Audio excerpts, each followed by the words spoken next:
Assalamualaikum warahmatullahi wabarakatuh.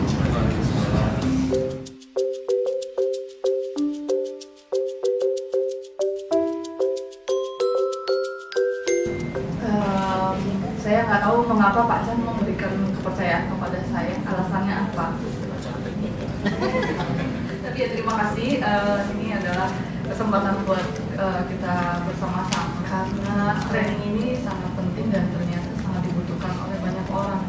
Ini adalah untuk membangun para PNS yang nantinya akan menjadi pejabat yang akan mengambil keputusan di dalam menangani heritage kita. Gunakan mata kita, gunakan tangan kita, gunakan pendengaran kita, dan gunakan juga pikiran kita. Bagaimana kita bisa mengolah ke depan heritage ini menjadi salah satu potensi pariwisata, potensi budaya yang akan mengangkat nama Indonesia. I'm very pleased to be here. My name is Bruce Edmund, the Principal Heritage Architect.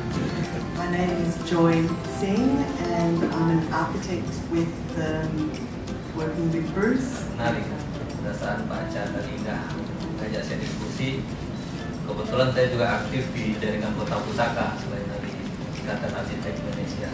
Bangsa kolonial oleh bangsa Belanda sudah ada pengaturan tentang peraturan kebakaran. Jadi visual aspek ini yang harus masuk ke dalam benda materi itu, dan itu adalah perilaku itu berat ya tugas arkeologi luar. I need your help.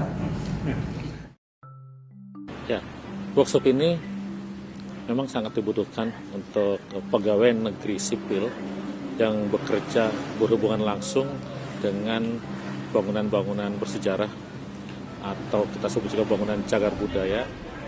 Dan memang pada dasarnya ini adalah sebuah pelatihan diperuntukkan mereka untuk yang punya potensi, usianya masih muda. Dan memang pemerintah Provinsi DKI Jakarta dan pemerintah daerah di lainnya ini sangat membutuhkan sekali tenaga-tenaga muda yang bisa menangani permasalahan heritage di wilayahnya masing-masing. Dan memang kondisi di Indonesia maupun di ibu kota maupun di daerah-daerah itu banyak sekali bangunan cagar budaya yang perlu mendapatkan perhatian karena banyak yang sudah rusak, banyak yang telantar, dan banyak juga yang nampaknya belum dipahami untuk dimanfaatkannya. Goalnya sebenarnya adalah untuk, mungkin karena ini pertama kali, adalah sangat penting untuk membangun awareness dulu ya, yaitu bahwa benda-benda cagar budaya itu kan yang sifatnya memang itu sudah menjadi artefak, tetapi ada juga yang bangunan-bangunan arsitektur yang itu sebenarnya building stock yang kosong, tidak terawat, tapi sebenarnya itu bisa digunakan, bisa dipakai lagi untuk kebutuhan hari ini. Nah, untuk bisa mencapai itu kan kita di Indonesia belum punya banyak expert atau orang-orang tenaga terlatih, dan kita juga masih semuanya belajar bagaimana caranya, apakah ini benar atau dengan apa saya bisa melakukan ini, dengan itu sebabnya ini training ini dibuat gitu ya. Kalau Kota Tua memang otomatis karena Balai Konservasi kan memang letaknya ada di Kota Tua, dan dulu mungkin Pak Chan juga sangat sangat familiar dengan Kota Tua, dan di Kota Tua itu kita punya ada banyak sekali bangunan yang kosong dan bisa menjadi studi kasus dalam lingkaran atau radius yang dekat gitu. Jadi pembagian kelompoknya itu sangat fleksibel gitu. Jadi udah on the side.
Lalu kalau kenapa kami pilih Gombong Van der Weyck itu karena saya menemukan bahwa Benteng Van der Weyck ini punya struktur yang komplit, mulai dari bawah sampai atap itu semuanya full batu bata.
Saya berharap jika kita mengkonservasi suatu bangunan, pertama kali kita harus benar-benar memahami dulu sistem strukturnya ini seperti apa dan behavior strukturnya ini seperti apa.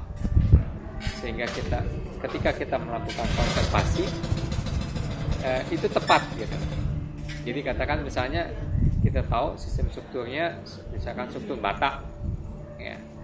Struktur bata itu load bearing wall atau dindingnya ini sebagai struktur. Artinya apa? Artinya kita nggak boleh sembarangan ngelubang-lubangin tembok. Tapi terutama dalam masalah struktur kita harapkan ini tetap terjaga kekuatannya. Karena pasti kita nggak mau melakukan konservasi hanya untuk belasan tahun, bahkan kalau bisa mungkin puluhan atau ratusan tahun. I think Indonesia is maybe at the position Australia had maybe 30 years ago. A discovery that their history is important. It's important for them, it's important for tourism. People like to come and see the history of another country. In Australia there was a survey maybe 20 years ago, and 97% of people said, yes, we want to keep the heritage. Because it was part of their history, part of their family. It was a way of seeing the history in front of their eyes. If I was in Indonesia, I would like to encourage the people who make the big decisions about contributing funding for conservation to encourage it for the people of Indonesia, but also for tourism and other purposes. Kalau Trowulan itu sebenarnya kita tidak mempelajari segi candinya atau sejarahnya, tetapi lebih mempelajari tentang konstruksi bata masa purbakala. Karena walaupun itu sudah menjadi artefak, tapi itu kita masih tetap sebuah teknologi, ya, pencapaian teknologi.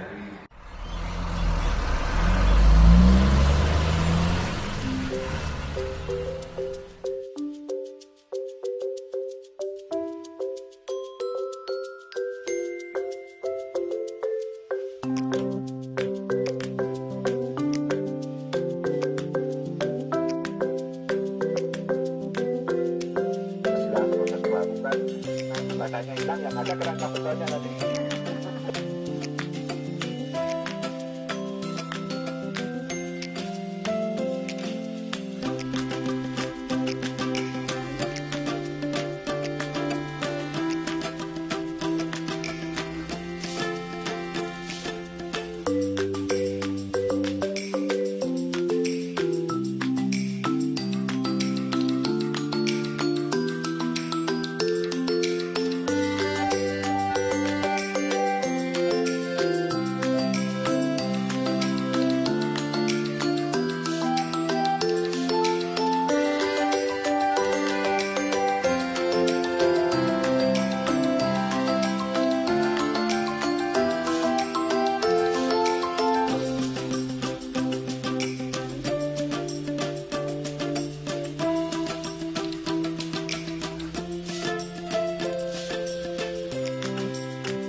kita punya jiwa dan raga saja, tidak ada tenaganya, maka Anda orang lumpuh gitu.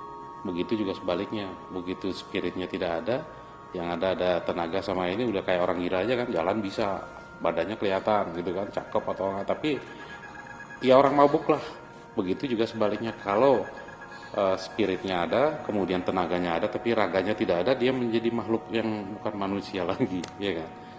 Jadi tiga-tiganya harus ada. Karena itu saya sebutkan itu adalah Atma, Angga, dan Kaya. Gitu. Atma itu jiwa, Angga itu badan, Kaya itu adalah tenaga. Ya.